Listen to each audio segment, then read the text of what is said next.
Bab 58. Dia akhirnya menyadari bahwa rasa tidak sukanya terhadap riasan di masa lalu sebagian besar disebabkan oleh kondisi pikirannya. Mei Xiang menatapnya sambil tersenyum bahagia.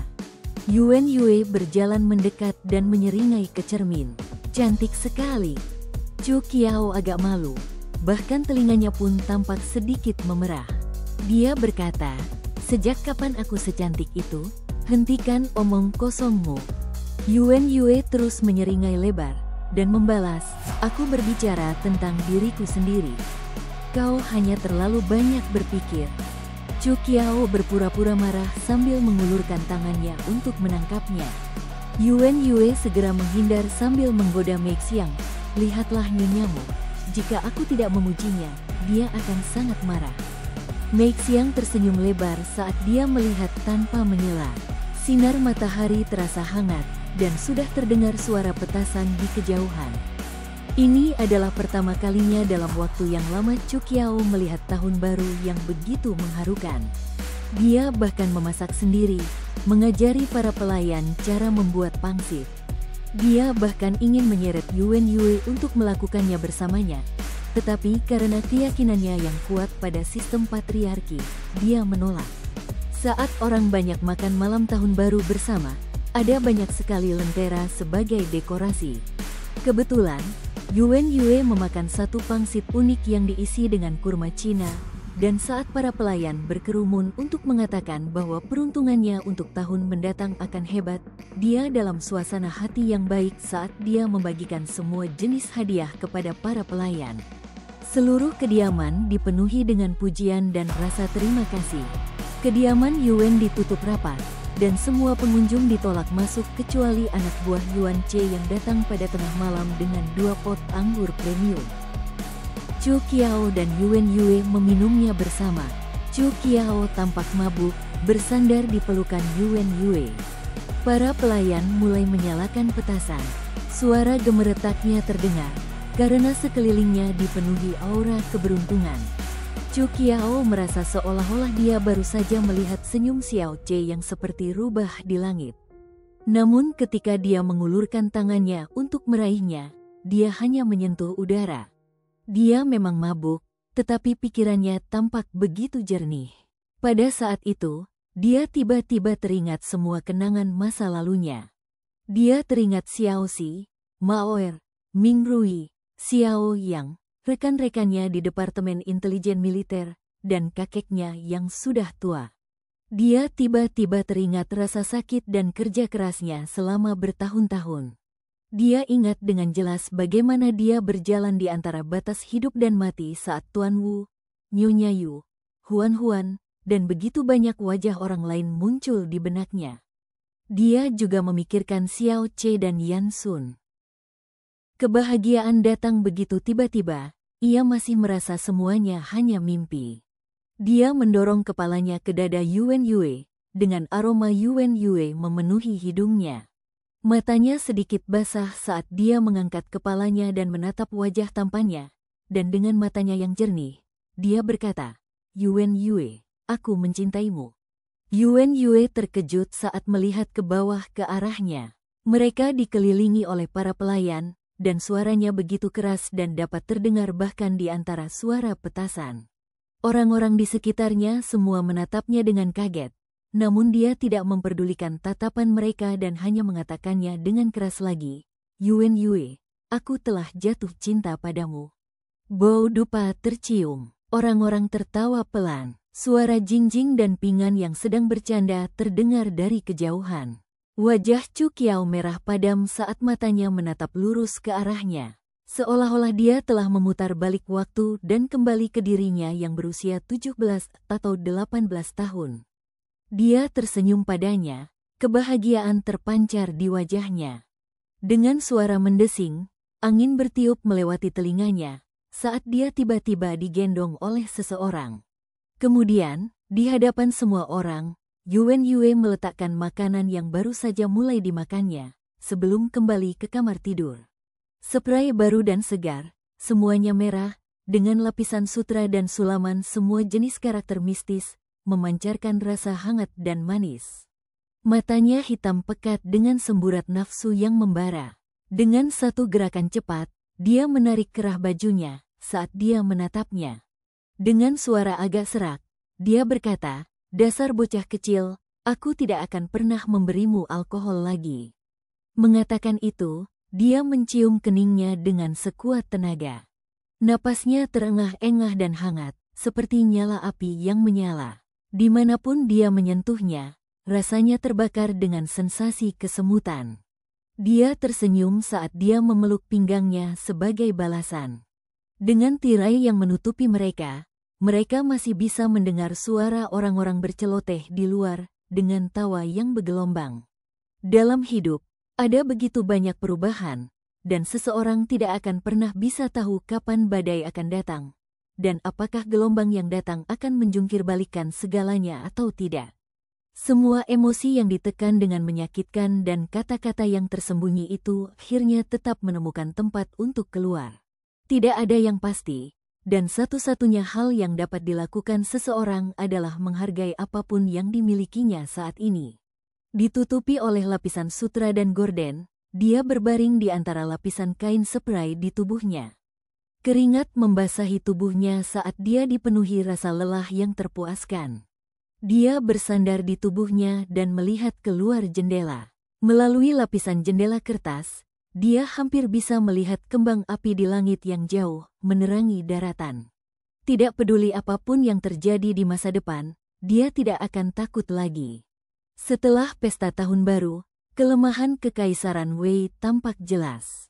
Ada banyak pengungsi di sepanjang wilayah Longxi.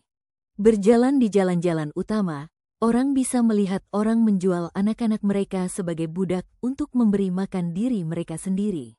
Meskipun pengadilan telah memerintahkan bantuan bencana dan berusaha semaksimal mungkin untuk menarik uang guna membantu para pengungsi tersebut, Kekaisaran Wei tidak berhasil membalikkan keadaan dalam keadaannya yang melemah akibat perang. Dalam beberapa tahun saja, perang telah melemahkan kekaisaran yang mulia ini hingga jatuh miskin. Yanbei tidak berada dalam posisi yang lebih baik. Sebelum salju tebal turun di wilayah Longxi, Yanbei telah terpuruk dalam bencana besar. Badai salju berdampak sangat buruk di wilayah kota Lan, karena warga sipil benar-benar kelaparan. Untuk sesaat, Yanbei tampak berada dalam posisi yang berbahaya. Namun, tepat saat para pejabat Wei merayakan kemalangan musuh mereka, Yanbei diam-diam mengerahkan 100.000 tentara dan menyeberangi dataran tinggi Lanhe, dan setelah mendaki puncak Mulang yang tingginya lebih dari 6.000 meter, mereka berhasil melewati lintasan Tangnu dan masuk jauh ke wilayah Liang. Mereka berhasil merampas lebih dari 1.000 ton beras. Seluruh operasi hanya memakan waktu 4 hari, dan pada saat berita ini disampaikan kembali ke Liangjing, pasukan Yanbei telah kembali ke lintasan Longyin dan telah terlibat dengan pasukan Wei beberapa kali. Setelah kejadian ini, itu seperti setetes air yang jatuh ke dalam panci berisi minyak mendidih, meletuskan gelombang besar di seluruh benua. Kekaisaran Wei dan Kekaisaran Liang sama-sama dilanda amarah, tetapi mereka tidak dapat berbuat apapun terhadap Yansun. Bahkan ketika sejarawan Wei menegur Yanbei atas tindakan perampokan mereka, dan ketika cendekiawan Liang menghina semua leluhur Yansun, mereka semua hanya bisa bicara. Bagaimanapun, hanya itu yang dapat mereka lakukan. Lintasan Longyin begitu kokoh dan stabil, dan pasukan Yanbei begitu kuat dan ganas. Fakta bahwa pasukan Yanbei masih berada di balik tembok mereka adalah sesuatu yang layak dirayakan oleh Kekaisaran Liang dan Wei. Mendengar ini, Chu Qiao tidak dapat menahan senyumnya.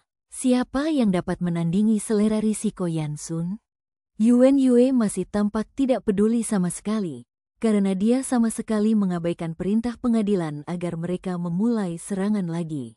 Semua orang tahu bagaimana Kekaisaran Wei berada dalam kondisi yang hampir tidak dapat berdiri sendiri. Perebutan tahta antara berbagai pewaris baru saja mencapai klimaks. Siapa yang punya waktu untuk melanjutkan serangan terhadap musuh eksternal? Jika Yuan Yue benar-benar mulai memaksakan invasi, mungkin saat itulah para pejabat licik ini akan mulai berteriak meminta perubahan keputusan. Ketika mendengar berita itu, dia hanya sedikit terkejut. Dia tidak menyangka Yan Sun akan melakukan itu. Faktanya, bukan hanya dia. Mungkin di seluruh benua Meng Barat, tidak ada yang akan memikirkannya.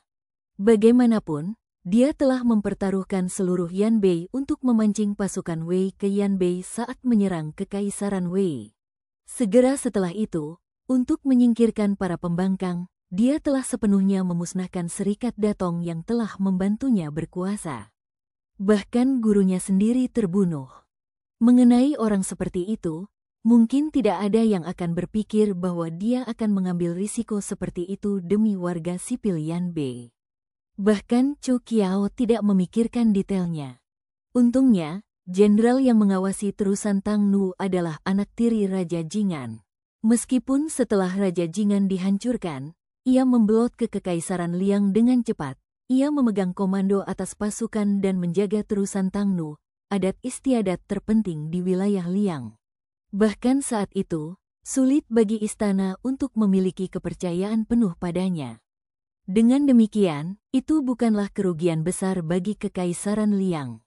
Mengenai hilangnya semua makanan itu, alis Chu Qiao mulai berkerut. Ia sekali lagi teringat akan tempat-tempat yang telah ia tinggali begitu lama, dataran tinggi Sangshan, pegunungan Hui-Hui, dan warga sipil yang naif dan suka menolong itu. Yan Sun menjadi semakin terampil dalam seni perang. Ia mampu menyembunyikan jejak pasukannya sejauh ribuan mil, bertindak cepat tanpa memberitahu siapapun. Dengan itu, ia mampu menyergap dan mencapai tujuannya dalam satu kali percobaan. Dengan penilaian yang tajam dan keberanian yang luar biasa, ia akan dengan mudah dianggap sebagai salah satu jenderal paling berbakat di dunia ini. Selama ia ada, Kekaisaran Wei akan merasa mustahil untuk menembus terusan Long Yin. Bahkan jika Yuan Che pergi sendiri, itu tidak akan mungkin. Yuan Che mungkin dapat mengalahkan Yan Sun dalam hal strategi, tenaga kerja, informasi, senjata, dan pasokan. Namun, dalam hal seberapa ganas dan kejamnya seseorang, Yan Sun akan selalu menang. Bagian yang menakutkan dari Yan Sun terutama adalah bagaimana ia dapat memanfaatkan apapun di sekitarnya dengan sempurna untuk membantunya meraih kemenangan. Tidak hanya itu, kemampuannya untuk membaca hati orang lain telah mencapai tingkat yang baru. Di dunia ini, mungkin satu-satunya orang yang masih mampu bersaing dengannya adalah Yuan Yue. Yan Sun memiliki kelebihan karena kejam, sedangkan Yuan Yue memiliki kelebihan karena misterius. Jika mereka berdua dapat bertemu di medan perang dan bertarung dengan sekuat tenaga, itu pasti akan tercatat sebagai pertempuran legendaris. Chu Qiao menggelengkan kepalanya pelan. Meskipun dia sudah muak dengan kehidupan seperti itu, saat dia beristirahat, dia masih akan mulai memikirkan hal-hal itu. Dia akan membandingkan pikirannya dengan informasi yang telah diterimanya, dan perlahan-lahan mencari tahu gambaran yang lebih besar. Setelah itu, dia akan mulai merenungkan langkah selanjutnya, sambil menghitung dan mempertimbangkan langkah-langkah selanjutnya yang harus diambil. Dia seperti seorang master catur yang sangat menyukai papan catur, dan bahkan jika dia berhenti bermain catur, dia masih akan membuat berbagai macam situasi dalam pikirannya. Hanya saja ini adalah satu-satunya waktu di mana dia tidak tahu pihak mana yang dia dukung. Bahkan jika dia dan Yan Sun adalah musuh, dia berharap Yan Sun tidak akan dikalahkan. Karena itu, setelah serangan mendadak di Tang Nu Pass, dia bahkan merasakan sedikit kegembiraan, yang sama sekali tidak sesuai dengan posisinya sebagai Raja Siuli dari Kekaisaran Liang. Mendengar itu, dia tersenyum mengejek diri sendiri. Sepertinya bahkan untuk dirinya sendiri, mustahil untuk sepenuhnya menghilangkan semua emosinya. Di sungai waktu, yang tersisa darinya hanyalah siluet yang kabur dan sepasang mata hitam yang berani, bersama dengan sepasang tangan yang kuat. Pada akhirnya, siapa yang benar-benar berutang budi kepada siapa? Apakah mungkin untuk membalas semua kebaikan dengan jelas? Meski mustahil untuk berjuang bersama, namun tidak juga perlu bagi mereka berdua untuk berjuang sampai akhir. Namun, Meskipun Yan Bei berhasil terhindar dari kematian akibat bencana musim dingin berkat makanan yang mereka rampas dari Kekaisaran Liang, Yan Bei masih dalam kondisi yang mengerikan. Tidak ada konflik besar di perbatasan pada tahun baru ini. Terlepas dari Yan Bei atau Kekaisaran Wei, kemajuan militer telah terhenti karena musim dingin bersalju ini. Pada tanggal 1 Maret Kaisar Wei secara resmi menganugerahkan wilayah Hu Utara kepada Yuan Che sebagai wilayah kekuasaannya sendiri. Meskipun saat itu Yuan Che sudah menjadi pemimpin de facto wilayah utara, sebelumnya ia belum pernah secara resmi diberi gelar tersebut. Fakta bahwa Kaisar Wei telah memilih waktu seperti itu untuk menganugerahkan kepadanya wewenang atas orang-orang Hu yang tidak menderita kerugian akibat musim dingin adalah sesuatu yang dipikirkan oleh seluruh istana. Pada tanggal 7 Maret, Marsekal Agung Yuan Yue akhirnya kembali dari perenungannya di rumah dan pergi ke Dewan Tetua Agung. Pangeran ke-17 juga menunjukkan sikap ramahnya kepada Yuan Che. Pada saat itu, status Yuan Che tiba-tiba meningkat. Di sisi lain, Yuan yang telah mengklaim bahwa dia sakit dan tidak muncul di pengadilan selama 2 hari penuh. Namun, berita yang datang dari Yan Bei memicu kekhawatiran dan kekhawatiran Chu Qiao. Sebenarnya, isi pesan itu tidak banyak. Isinya hanya bahwa Yan Sun bersedia melanjutkan perdagangan dengan Kekaisaran Wei, menukar kuda dan besi dengan makanan, teh, garam, dan sutra Kekaisaran Wei. Siapa yang bingung dengan nama-nama karakternya?